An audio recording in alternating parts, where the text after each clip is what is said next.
skin. So people say, well, it's because certain groups have more opportunity and blah, blah, blah. Yes, certain groups do. Sorry, but it's not about the color of their skin. Maybe it's about socioeconomic status, and there's ways to account for that. But just getting rid of all the, metrics that we use to help put people in these places, that's not the solution. Yeah, instead of finding ways to elevate people, Elevate. we're finding ways to I'm sorry, but dumb it all down. Yep. It's Yeah. it's absolutely insane.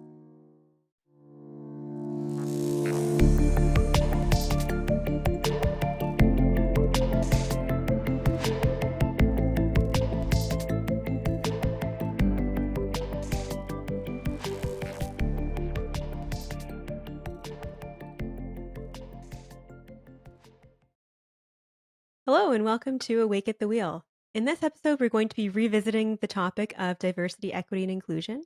However, this time we're going to look at some more specific examples and maybe some of the more controversial aspects of not only the practices of DEI, but the outcomes thereof. So, lately in the news, there's been a lot of talk about, on both sides, again, the left and the right, and not a whole lot in between, as far as different companies, different corporations implementing DEI and the public's response to it. Some main ones that come to mind are Chick-fil-A, Target, Budweiser. All of these companies have implemented different either advertisements or products in their store, or even policies that have caused a great deal of outrage. And I'm not going to get into the minutia of, what they did, why they did it, and so on and so forth. But I think one of the challenges that arises from this is the fact that at the end of the day, people are mistaken in their outrage, in my opinion, because ultimately these companies don't care. They don't really care whether or not they're being diverse or inclusive or anything like that. It really does come down to, what does the market want? What's popular right now and what's going to help their bottom line. But in creating this outrage, I think what's happening is it's creating an even further divide and an even more negative attitude towards diversity and inclusion, which, again, we'll say it again, this is another situation where good intentions have been executed poorly and have had some pretty negative impacts and results. In our previous episode about diversity, equity, and inclusion, we talked about the fact that many companies have been hiring individuals and implementing these policies to look a certain way. Whether or not they really care about diversity is a different story. But another aspect of this that we don't have enough data surrounding is the fact that we don't know, are these efforts actually causing any sort of positive, first of all, positive outcome in the workplace? And secondly, what are they doing with these people once they are in the organization? Are they promoting, their upward movement? Are they promoting their career? Or do they fail because they hired people who maybe weren't in fact qualified for the job? Right. And you're right. If you say we don't have a lot of data, people will point to certain types of data where they'll say, for example, well, the ESG, I forget the environment, social, and governance, I guess. I think that was it. That's a whole scam in of itself. Won't go into that. But they say, well, there's research showing that. And critical thinkers know how to analyze research, and it might be in a field outside of your own expertise. Business is outside of my expertise. So, I've looked at some of these studies and I've questioned the reliability of it, but I can't claim to be an expert in, like I said, in economies or markets and so on. So it's hard for me to know. I know what my biases tell me, right? But I also do know though that there are some studies, I think quite a few, that are showing, in fact, that whether it's DEI itself or something wrapped up around it, and we talked about this in a different episode, where the problem that we see, the reason it sometimes upsets people is that it represents something else. It's not just that problem per se, it's another thing. And one of these things is where we talk about, let's say, sensitivity training, okay, training on your implicit biases and so on. And the research is quite clear. All of this implicit bias work, it's garbage. There's not one shred of evidence that any of it's credible. Okay, the studies, the programs, or anything like that. None. In fact, it's counter effective in most cases because you're basically impugning people's values, their morals, their actions, and everything, their character. Number one. Number two, you're making them do things that they don't see any value in doing. Why am I spending 20 hours of my free time or whatever, doing this silly program? That's not really teaching me anything, or it's accusing me of doing all these things. So it makes them resentful of the system, of the people that they're supposed to be coming, better acquainted with and so on. So we know it doesn't work. Yeah. So one of the challenges with this implicit bias training is that they are addressing aspects of explicit biases, which aren't going to then actually impact one's implicit biases. So I guess what I'm trying to say is that they're trying to target something with something completely different. Right. Exactly. And as we've talked about in other podcasts, this has now become a religion, so to speak, or a cult. So you're not allowed to question it.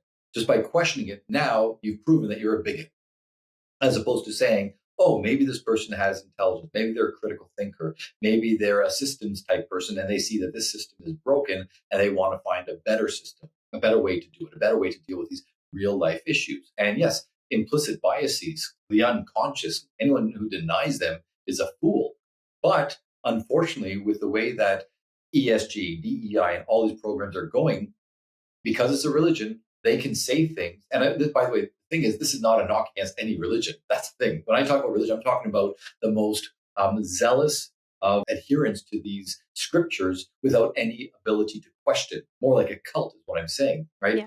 So the cult dictates that, for example, only certain types of people can be racist or biased or bigoted or anything like that. Okay, like, and if you dare say, well, maybe somebody from another group, they also demonstrate the same issues. They have the same implicit and explicit biases. They're proving it by their actions. And they say, no, no, that's not possible because, and then they'll give all these reasons that are all just gobbledygook. Okay. And it's basically AI generated. If you have 100 people who are fully invested in DEI, and by the way, again, we talked about this in the other episode on DEI. Neither of us is saying that the ostensible reasons for this are not valid, right? There is inequity. There are problems in the workplace and in society and so on that we should try to see if we can make better for more people, right? We're not denying any of that. What we're saying is, as you said earlier, the way it's being executed is incredibly ineffective and incompetent and harmful, basically, right? That's the issue. It's not the premise. It's the execution. And sometimes it is the premise because, again, the idea that only certain types of people, for example, can be racist. And I'm sorry to jump on that one, but when we talk about like why we actually are doing this, the reason we are doing this episode is we were talking the other day about how many of our patients are talking about how anxious they are at work or at school or as a parent with a kid going to school because they are in the middle of a cult. They don't buy into it and they're seeing the harm that's being done. They're being gaslit left, right, and center. And the repercussions for not showing absolute fealty to their cult leaders and to this religion it's terrifying what the consequences are. So there's a lot of anxiety and they're watching. The gaslighting is incredible because, as we've talked about in other podcasts, their intuition is saying, this doesn't make sense, or this is not in my best interest, or this is going to blow up in all of our faces. They see it all and everybody around them is either silent or is promulgating this harmful ideology or these ideologies and agendas. And so it feels like, wait, am I the crazy one? I'm the only person who's seeing this? Yeah, and their silence, at least in my experience from what I've seen from my clients, comes from fear. Again, looking at the population that I work with a number of police officers, and the things that they're seeing in policing, and this isn't, exclusive to one police service, this is across the board, that individuals are being hired who frankly wouldn't have been hired even 5 years ago. But because of these DEI initiatives, they are, looking for the most diverse candidate, which in and of itself isn't necessarily a bad thing. But when they're not meeting the basic criteria for the job, especially something as critical as policing, we've got some real issues. And the problem that people are finding themselves in, and I'll just say predominantly the white men, police officers that I work with, they don't know what to do because they're seeing something that they know is wrong. But if they say something, then they're racist because they belong to this group that has been labeled as a bunch of racists. Right. So what we're seeing is a lot of people feeling a lot of resentment, a lot of distrust of either the system, the management, or even their colleagues. As you're saying, as a first responder, if they know that the person who is supposed to have their back might not be capable, whether they can see Yeah. with their own eyes or they're even just suspecting, wait a second, this person, because they belong to this group that we know that they're trying to hire, do they really have the ability? So it can be proven, or it's just an assumption of their lack of abilities and so on, right? And so people say, well, that's the problem with the officer or the firefighter or whatever. No, it's intuition. Okay, now it could be prejudice. Somebody could, like if someone is outright racist, bigoted, or so on, can't help that. But the majority of people are not. Okay, to that degree. So they're seeing something with their own eyes, and again, in these positions, in these jobs, you want to feel that your colleagues have your back and are capable of contributing. And if you don't, that's going to affect your performance. It's going to affect your state of well-being. You're going to be anxious. And in my area, I deal with far fewer first responders than you do. But what I am seeing, and I'm going to be very mindful of my words here. So, first of all, for confidentiality, but second, because I don't want people to think, I don't want them to misconstrue what I'm saying. So, what I'm going to say is this is not an attack on any particular quote unquote group. It's not about the group, it's about the process, which is basically, so I'll say it vaguely and then we'll hone in. If you tell any individual you are untouchable, you, because of your historical history, because of your history of your peoples, or because of your own personal history, or because of something about your immutable characteristics or choices that you're making in your life, because of these things, either you are you are, what's the right word here, you're oppressed, you have suffered so much, or you are noble, you are righteous just by dint of these things, and most importantly, you're untouchable. If you give that power to anybody, most people are going to abuse it one way or the other. It might take time for some people. It might be sort of, it might be inadvertent. It's just because there's no consequences to what they're doing, or it's outright manipulation. And I've had patients who have been working with people with that type of power, and they say, again, whether they know it or not, or they're just not capable of doing their job, there's no recourse. If they say anything, they either have been, or they've seen other people have it done to them, or they're afraid of being accused of you're a racist or you're transphobic or homophobic or whatever the case may be. And you're trying to, they're saying, no. Well, sorry, they don't say that. They ask, they come to me questioning, and I'm going to be very careful here. But one of these people in particular, what I'm about to say about this one person, I've seen it play out in numerous people. Okay. But this person in particular, I'm not sure if I mentioned this person in the previous episode, but this person came to me. They were losing their mind. They were so distressed because they are, and I can tell you, having known them for quite some time, and I knew about them before because I worked with someone who knows them. Okay. And they were talking about this person, a beautiful, loving, generous. When I say beautiful, I'm talking inside. Okay. Generous, compassionate, kind person who's devoted most of their adult life to helping others in need, to helping the marginalized.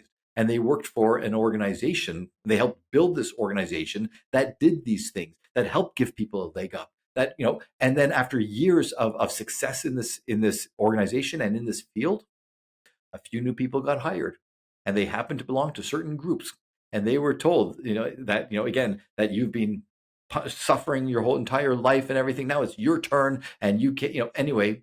And they were being called a racist.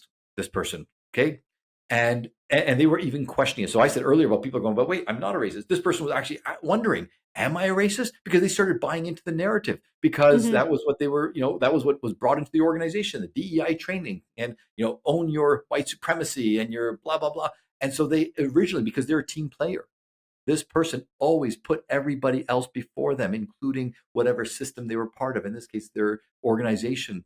And they were such a team player, they bought into it, they read it in good faith, and they started questioning themselves.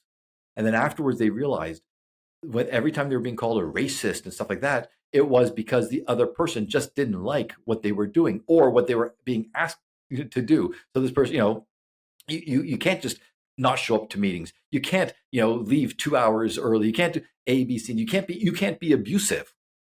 What if I were a white male? You wouldn't call me abusive. Well, actually, yes, we would. Yeah. Okay, so Yeah.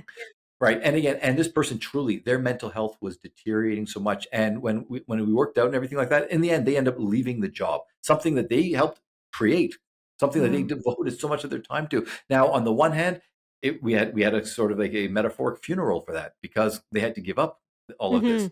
But on the other hand, and I heard confirmation from other people that this person they started, and I spoke with them as well. They started living again.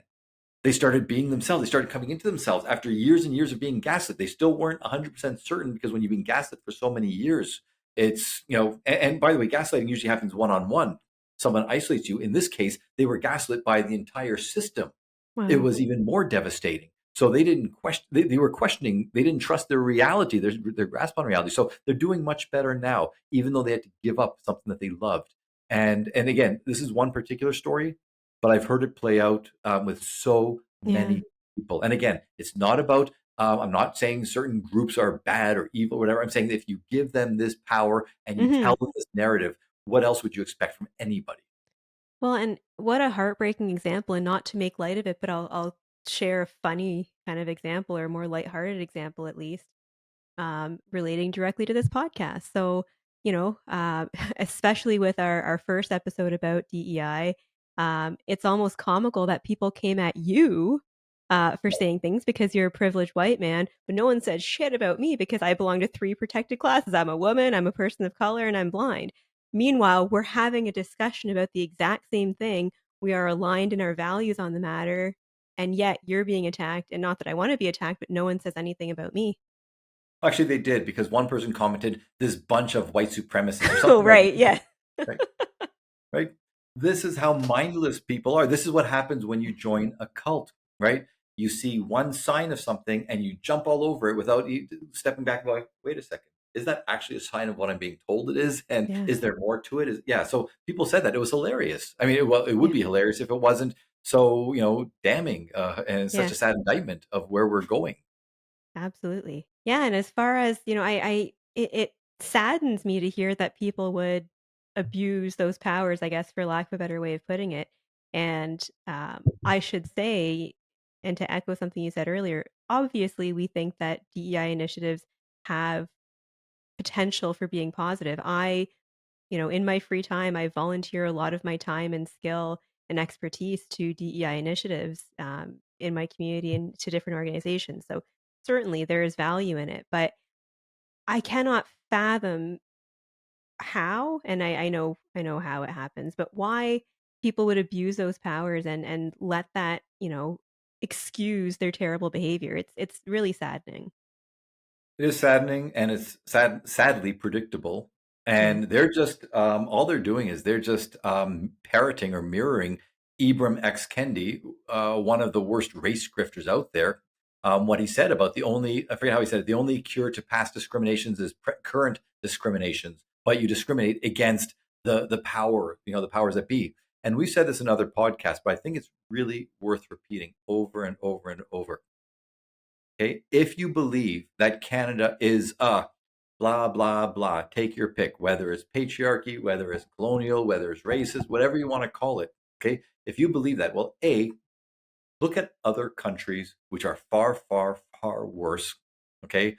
And recognize that when people come here from those countries, because Canada is much better than those countries, they are taking offense. We're hearing more and more people, on Canada Day or at these other times where people are saying, this, what you guys are describing is not the Canada that I know. Right. And it's Mhm. not that I was fed a lie. They came here and they said, no, no, I've lived. It's a land of opportunity. It's a land, all these things. Right. So can Canada be better? Of course it can. Everyone can. But look at other countries which are far, far worse, right? And B, the most important thing, even if it were, okay, and take people don't like this, but again, I'm comparing to other countries. When you want to talk about Yeah. patriarchies, there's not one law in Canada that discriminates against women more than it discriminates Yeah. against men. I Not a can law. go outside with my hair uncovered, my shoulders exposed, and there's no problem with that. That's not Right. allowed other places in our world. Exactly. Okay. So does it always play out fairly? No. Do women get the short end of the stick in many cases? Yes. Do men get the short end of the stick in many cases? Yes. Right. So nobody has a monopoly on the grievances. Okay. Right. But the point is this: even if it were patriarchal, for the again to the degree that it's in these other places, right? For any individual man, for any white, straight, non-trans man, the average person does not derive any special benefits that other people around him do not get. right? For an individual. Now, if you take 100 people, maybe you'll find averages, but for the individual. So when people attack the individual, there's no research that says, and by the way, there's people are going to try to claim there's research. I'll talk about in a second, but there's no research that says that any random white man, okay, white, straight, non-trans man is going to be less susceptible to psychological harm if he's being attacked, if he's being maligned, if he's being othered, and so on. Okay, there's no evidence to say that he's more powerful psychologically or anything than a Somehow woman. immune to it. Right. Exactly. I Yeah. mean, that in itself is sexist or racist to think that. Okay. Sure. What people would say is, though, but what about minority stress? This idea that being a minority in a certain context does make people more susceptible to all these harms. And the reality is, a lot of research is coming out these days, which is questioning when they look at all these models. They're saying you assumed minority stress was the reason that we're seeing these phenomena, whether poor mental health or whatever else. And by the way, intuitively, it makes sense, right? If you are But a minority, right? isolated in and of itself, no. Right. Okay. There's And other again, there's other factors that contribute to it. there are other factors, and again, if there are places where I can see that anybody walking out on the street, if they are of the wrong sex or wrong color or skin or wrong religion or anything, I can see that truly, yeah, there would be like constant stressors and so on. But the reality is, it doesn't play out that way in most cases. And again, there are even within Canada, there are some contexts where you can say yes, especially if you're in a small town and you're not the right type. Oh, for sure. Again, nobody would, no one of intelligence would deny that this happens. But to assume, A, that it happens to all these different people just because they have these check marks, or B, that that similar things can't happen, similar unfairness and oppression and so on can't happen to somebody else just because they happen to be a white male or something is ridiculous. Yeah. And the crazy thing I'll add to that is, so again, using myself as an example, a person of color who has a disability and I'm a woman, blah, blah, blah. All that said, I still live a life of immense privilege. I'm, very successful. I've had great opportunities that a lot of people don't have. But if I say that, I've been accused of internalized white supremacy or internalized patriarchy or internalized ableism. Like it's such hogwash that it's not possible that I overcame these things. Or, perhaps, for example, and I've said this before, I know that my disability is, has presented more obstacles than my race. But if I don't acknowledge that my race plays a role, that means that something's inherently wrong with my perception. No, I don't need someone telling me what oppression I did and did not experience. Right. And the fact is, again, once again, neither of us is denying that these factors are there and it affects some people more than others. Okay. Sure. But the fact is, as psychologists, psychotherapists, as mental health professionals, as educators, okay, I think even lawmakers, they know that if you focus excessively on something that either can't be changed, okay, or that can only be changed minimally, which in this case saying, well, if you focus on the color of your skin or your gender or your sex, okay, gender identity, I mean, or sex or whatever, okay, if you focus excessively on it and you're told, A, somehow that makes you inferior or a victim or something like that. B, there's nothing you can do about it. And C, there's a lot of people who hate you because of this. If you're being told this constantly, and you won't be able to succeed because of all this stuff. Especially for, again, you and I have talked about this in other podcasts. We're always focusing on the children or the young people, right? If that's what they're hearing, and they are hearing this, or conversely, you're told that your ancestors, again, just the color of your skin makes you evil, a white supremacist. What kind of divisiveness, what kind of mistrust, hatred are we sowing in these people? And once again, so many people who come to Canada go, no, I came to Canada because Mhm. I would be looked at not because of the color of my skin or whatever, just because of as a human being. If I do the right things, if I act the right way, et cetera, Right. I'll have a chance to be respected in society, to advance in society, to get my needs met and so on. And once again, for some people, they can do all those things and still, because of certain factors, maybe they won't succeed as much as other people would. For sure, some people have unfair advantage, no doubt. But to say because they have unfair advantages, then you shouldn't even try, or Yeah. you should be resentful and bitter of them. No, be inspired by them. And I've said this before, we've talked about this before. We need better role models for all quote unquote groups. And to say, again, it's not denying that they had hardships or things, obstacles to overcome or something like that, but somehow they did. and what was it about them? What common factors help people succeed? Yeah, and back to the point that you made as far as the message that's being sent, like if kids grow up thinking, well, I belong to this class of people or group of people who are, fill in the blanks X, Y, and Z. It's a basic principle of cognitive behavioral therapy. What you think is what you feel. So if your thoughts are full of all of these negative messages, you're going to feel terrible and you're going to grow up feeling that you are all of these things that you're thinking. Exactly. And it's so disempowering and it fuels resentment. And I talked about that in another podcast that when you carry resentment, it's toxic, it eats away at you, and it ruins whatever system that you're in because you feel resentful toward those people or this system or my lot in life. And if you're resentful towards your own heritage, I mean, like, why was I Yeah. born this way? How can you progress in a healthy way? Yeah, and we spoke about this before as far as, my experience, in terms of buying into some of the feminist narratives, and I was also earlier in my life, I would say in my early 20s, guilty of falling for that stuff because that was the message that was, put out to me, like, "Oh, well, maybe I didn't get this opportunity because they were discriminating against me." And yes, I have truly experienced real discrimination, and, in years of experiencing it, I know what it is and what it isn't. And to your point, as far as equipping kids with the proper skills of understanding and navigating all of this, that's a big part of it, is knowing what it is and knowing what it isn't. Right.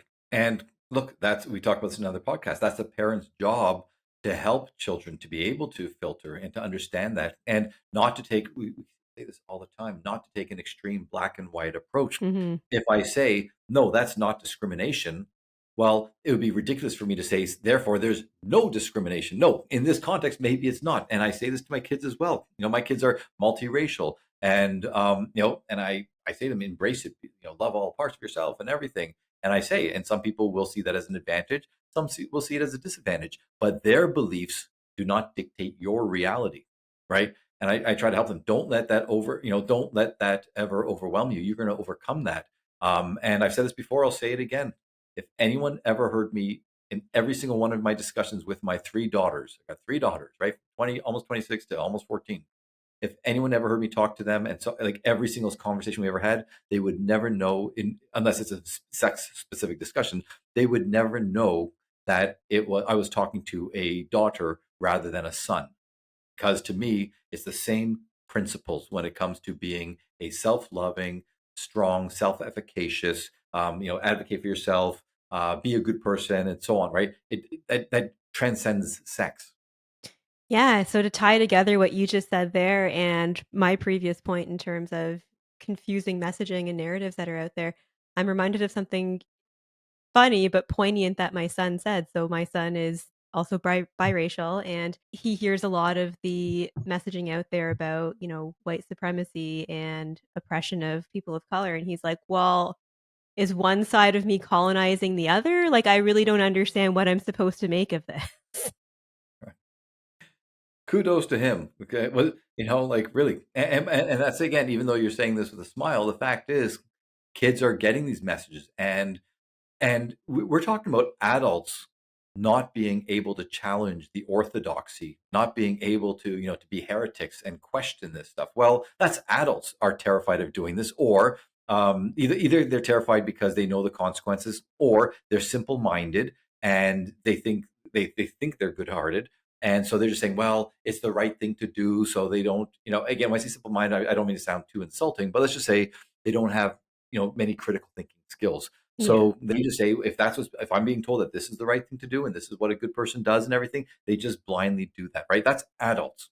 So what do we expect of kids and teens? And we do know there are many stories in the news of teenagers, sometimes even kids, who they recognize, wait a second, this isn't right. Whether it's a Mhm. white kid saying, don't blame me for the sins of, like my ancestors, or it's a black kid saying, don't tell me that I can't succeed just because I'm black, right? Yeah. Or Yeah. tell me that I'm oppressed. Saying, hey, I've got two parents who are lawyers and they went to, Ivy League schools and everything like that. I live in a mansion. Don't just automatically assume these things about me.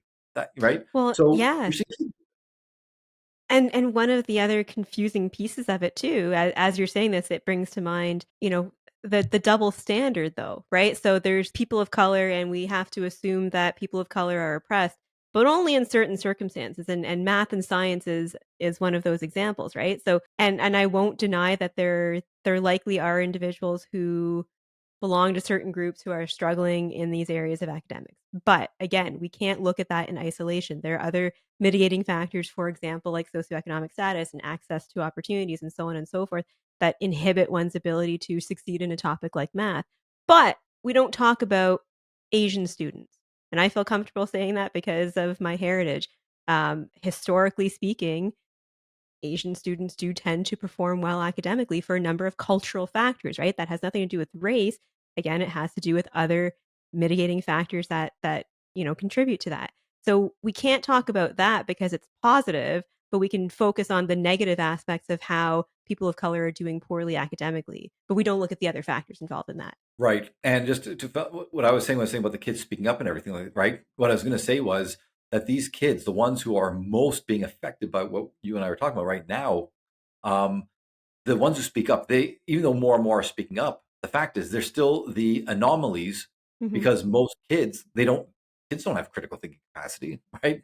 They're just being fed all this. So like I'm saying, adults, they can't even fight back, either because they are afraid or they just don't have the wherewithal. Why would we expect kids to, despite the anomalies, right? And then what you said about, so everything that we're seeing play out in front of us, if we just change the narrative slightly, we can deal with the same problems, but in a healthier way that doesn't make, some kids either feel guilty or insecure or inferior or anything like that. And but instead of doing that, what do they do? The people in charge of DEI or ESG or any of these things, what they do is they just change the language. So now Asian people, you're just white adjacent. You've just internalized, white colonialism, right? That's what they do. When the Prime Minister of Canada does the exact same things, when Yeah. the Prime Minister of Canada, and not to mention the President of the States, Vice President, everything, when they themselves are promulgating the same divisive, hateful rhetoric, and that's nonsensical. Well, like, again, what standard are they setting? So, and by the way, again, when you say about cultural things, if we look at all the research in the States and in Canada, we find that if white supremacists, if white supremacy rules these two countries, well, um, staying with the UK, right? Well, I guess white supremacists have done a pretty shitty job, because when you look at the different, social statuses, levels of income, education, and so on, white people are not at the top, not even Nope. second. They're pretty much down there, because again, it's the culture within. It's the teachings within the families and Yeah. within the cultures. And we know that, and once again, it's not to be ignorant to say, so why don't you just pull yourself up by your bootstraps? No, we understand there are certain factors that make it Of course. harder, but it doesn't make it impossible. So why don't we Right. emulate those things? And by the way, once again, so what do people do? The people in charge, and we talked about this, if anyone looks at woke redux, we talk about why these systems are so broken, because the people in charge are functioning at the level of a junior high school student or a high school student, okay? Like, quite frankly, psychologically and emotionally, and sometimes, developmentally and cognitively. But the fact is, they just change the system. So instead of trying to lift people up and help them to get to a better, level of ambition and outcome, instead they go, we'll just get rid of tests. We'll get rid of standards. We'll get rid of the SAT. We'll get rid of the GRE, all these different tests. They just get rid of it. And in schools, we know that this is actually happening in Toronto, schools where there was competition, whether it was for music or theater or sport, all these different specialties, right? They just make it a lottery, as opposed to the best people will get into these programs. So people who deserve to go into those programs, they're not going to get in. So people say, well, it's because certain groups have more opportunity and blah, blah, blah. Yes, certain groups do. Sorry, but it's not about the color of their skin. Maybe it's about socioeconomic status, and there's ways to account for that. But just getting rid of all the, metrics that we use to help put people in these places, that's not the solution. Yeah, instead of finding ways to elevate people, Elevate. we're finding ways to I'm sorry, but dumb it all down. Yep. It's Yeah. it's absolutely insane, and as you're talking with it, it reminds me of the topic of de-streaming of math. There's a perfect example. Again, we can acknowledge the fact that there are certain demographics that do more poorly in math than others. Fine. But rather than addressing the actual root cause and the root issue, instead, well, we're going to all just subscribe to the lowest common denominator and that's that. And I realize how offensive what I'm saying may be to some people. I in fact got into a little bit of trouble saying this in a public setting once. But that's the fact, right? I'm not denying the fact that there's a problem, but this isn't the proper solution, because then what about the people who do well? I look at, again, I'm talking about my son a lot here, but he is quite adept in mathematics, and he has expressed concern. Well, when I go to grade 9, so I just take the same math as everyone else. Yeah, you do. You don't get advanced opportunities. Right. And here's the thing. So there's a reason that other countries are doing better in these areas because they didn't just dumb it down. Now, once again, things over and over. We don't go black and white. We don't want to go to the point that kids are committing suicide because they're not able to live up to an unrealistically high standard. I've got lots of patients and students who come from those backgrounds. So instead of, so we can either say, well, yeah, we're going to push them till they kill themselves, or we say because it's so dangerous, we're going to take it out completely, Hmm. and have no standards. No, somewhere in the middle. And the people in charge, the people who are supposed to be, the people who are supposed to be in charge have fallen asleep at the wheel, hence our podcast. Okay. Yep. And again, they take the most simplistic, it's simplistic, some quote unquote solutions to these problems. And once again, I hope people will watch the Woke Redux podcast that we did, because I really do explain the psychology behind why those people are Hmm. so stunted, and why they just don't try harder to find realistic solutions. And by the way, we've talked about this before, even with Words Have Meaning, another podcast, which is when people start saying math is racist. Okay, when they say that science are Yeah. racist or it's a white supremacist, whatever. Well, there's a lot of people from ancient cultures that weren't white. They're going, whoa, whoa, whoa! Didn't we sort of start this mathematical principle, or Yeah. didn't we Yeah. develop this science? Like Yeah. that in of itself is not only racist but ignorant and stupid. Yet It people is. are parroting this. Okay, right. Yeah. Yeah. And it's absolutely irresponsible. It's short-sighted, and Right. I'm sadly hesitantly curious to see what the end result or long-term result of this is going to be, and I can surmise it's not going to be good. Well, actually, we do have some data on what these, midterm to long-term consequences are. We are seeing that achievement scores in most areas, whether in Canada or in the States, are dropping. We're seeing kids are not reading or doing math or writing at levels of proficiency that they had just a few years ago. Now, here's the great thing. What do people say? Oh, it was COVID. Well, yeah, COVID was part of the problem for sure. And I'm sure it did set kids back, and maybe we'll be able to course correct. But that's only one thing. And to be able to look at that and go, yeah, you see, it was COVID, that basically absolves the people who are responsible of any responsibility. And they really, again, I'm not looking for blood here. What I'm saying is people have to be able to look at these problems, look at the proposed solutions, look at the people proposing them, and recognize that, you know what, maybe because of DEI, maybe because of nepotism, maybe because of a broken system, who knows? But the fact is, the best people are not on the job when it comes to trying to, to fix these problems. And if we look at this, I can't remember if we talked about this before with DEI, but the fact is, if we look at universities, the costs of universities have gone up exponentially. Well, I mean, I'm exaggerating, but have gone up dramatically because of all these departments dealing with DEI. Like so many, they can't hire good professors. They can't give more scholarships. They can't, have more grad students come in, but they can hire these DEI experts, and who have look at their credentials, look at listen to them talk, and you're it's rare that you see somebody where you go, wow, this person is extremely intelligent, they have critical thinking, and they have good solutions. What we hear is a person with a bunch of bafflegab, where again it's AI generated. If you look at what they say and you see what they, if you read it seriously, you can predict very easily what's going to be said. It's all from the exact same playbook. And what speaks more to being a cult than that, when you're all reading from the same hymns? Yeah, and I was about to ask a question and then answered it in my own thought process here, as far as, you mentioned that the best people for the job, in terms of setting out these policies, procedures, looking at it more critically, aren't doing it. And my thought was, well, why not? And not to toot my own horn, but I think between my lived experiences and my professional experience, I've got a great deal of expertise in this area and practical expertise. But I've told you some stories. I've been shut out of meetings. I've been shut out of committees altogether because when I bring forth logic or critical questions, nobody wants to hear it. So, am I the absolute best person to consult? Maybe not, but I think that I would bring a lot to the table, but my voice is they're not interested in it because I'm not playing into the same narrative or at least the preferred narrative. Exactly. And once again, I keep saying this, I'll say it over and over, and I know other people say it, and it might sound like it's getting to be a cliche, but I think it has to be said, which is when people who know about these things are saying this is truly the behavior and of a cult. Okay, it really is. And once again, when you bring in facts that they don't like, instead of acknowledging them, instead of stepping back and questioning everything like that, they just distort reality and go, well, you must be, again, it's internalized racism or sexism or something like that.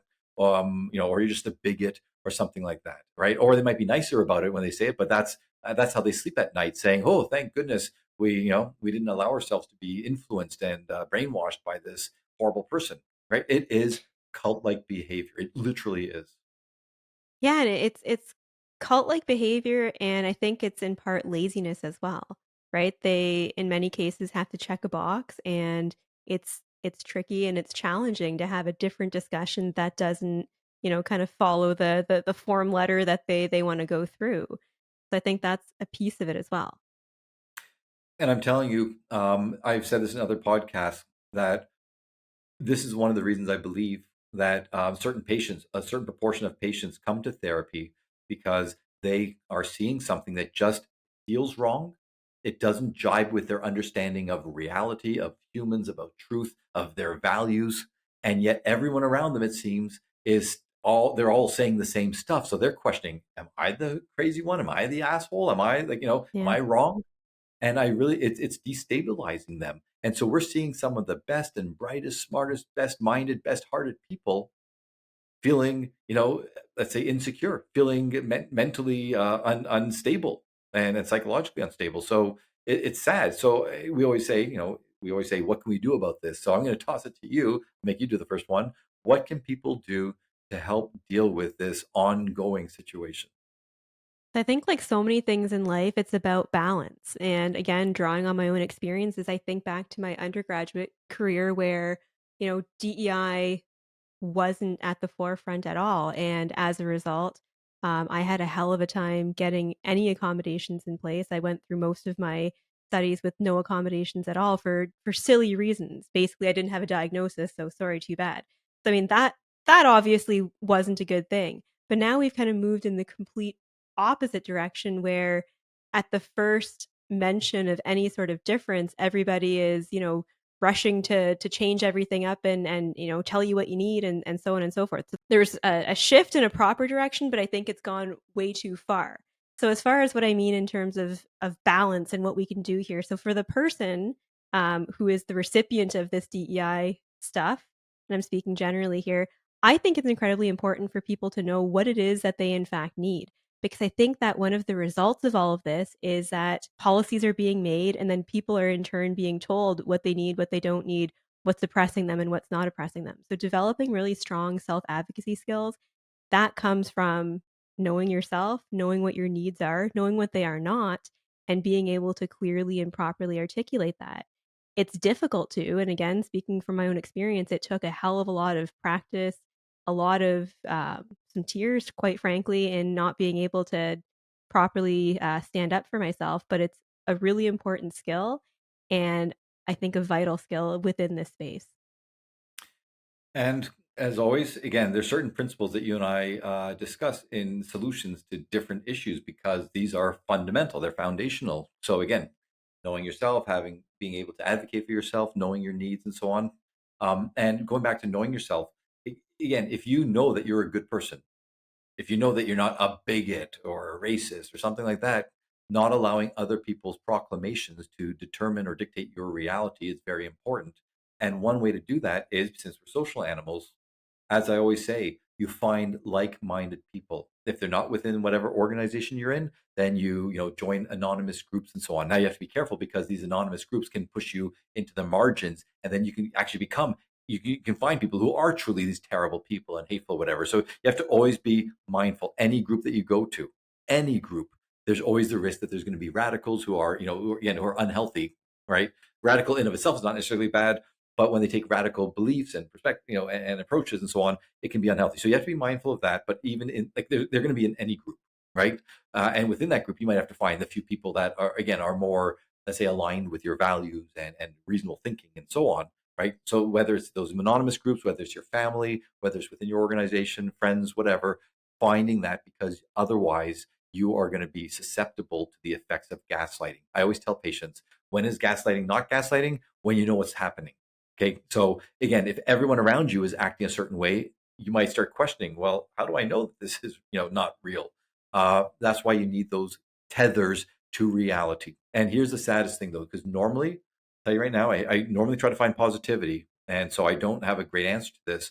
But I've worked with so many people. I say, look, if you can't get some recourse at this level, you go to the next level. You go to the next level. And I think we've talked about this in other podcasts, but you find ways to get justice, to protect yourself, to make sure that these things don't fall on you. If something's unfair, if it doesn't make sense, you make sure that it doesn't harm you directly, or you try to mitigate the damage.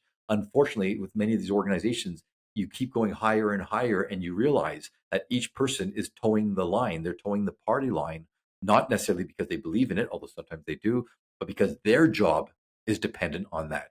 Right? Some people, because of cognitive dissonance, I've talked about this and other things, they have to double down. Maybe they didn't believe it at the beginning, but when they saw that they were ruining people's lives, when they're going after, when they're canceling, when they're getting people fired, or causing people to have take stress leave because of their actions.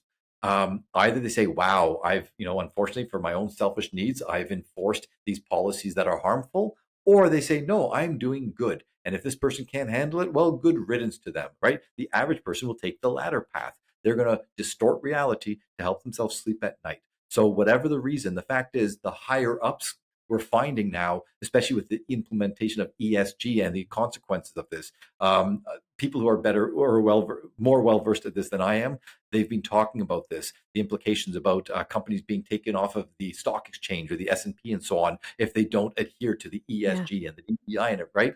So from the very top, right, it's top down, where they're being told you have to toe the line. As crazy as this, even if it's hurting our bottom line, even if it's hurting our profits, the fact is our jobs are dependent on this.